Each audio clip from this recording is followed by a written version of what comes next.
محترم عارف شاہ صاحب London UK، السلام علیکم۔ ہم آپ کے ممنون ہیں کہ آپ نے ہماری ویب سائٹ ahlsunnat.net پر یاد فرمایا۔ آپ نے سوال کیا کہ قصر نماز کی شرائط کیا، اس کی ادائیگی کا کیا طریقہ اور کیا سنتیں بھی ملا کر پڑھنی ہوں گی؟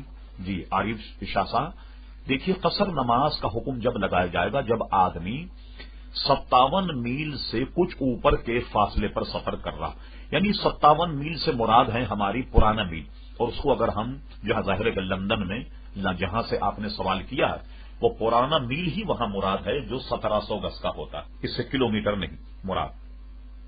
57 میل سے کچھ اوپر کے فاصلے پر آدمی مسافر ہو جاتا ہے، اور جب آدمی سفر کرے جس شہر میں وہ رہتا ہو اس شہر کے باہر اگر وہ نکل جائے کہ جس کو عرف میں یہ کہیں گے کہ یہ شہر سے باہر ہے، اب قصر نماز وہاں سے شروع ہو جائے گی، اگرچہ آپ اپنی اصل منزل مقصود پر نہیں پہنچے، یہیں سے نماز قصر جو ہے وہ شروع ہو جائے۔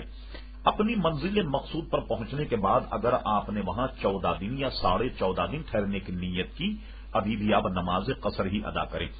ہاں، کسی مقام پر پہنچنے کے بعد اگر آپ نے یہ نیت کر لی کہ میں یہاں کامل طور پر 15 دن رکوں گا، تو 15 دن ٹھہرنے سے اب آپ مقیم ہو جائیں۔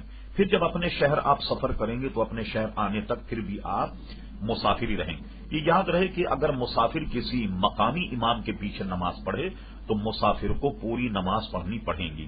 پھر آپ نے دوسرا سوال یہ کیا سنتیں بھی ملا کر پڑھنا ہوں گی؟ جی ہاں، سنتوں میں یا قصر نہیں ہے، نماز فرض میں تو قصر ہے لیکن سنتیں پوری پڑھ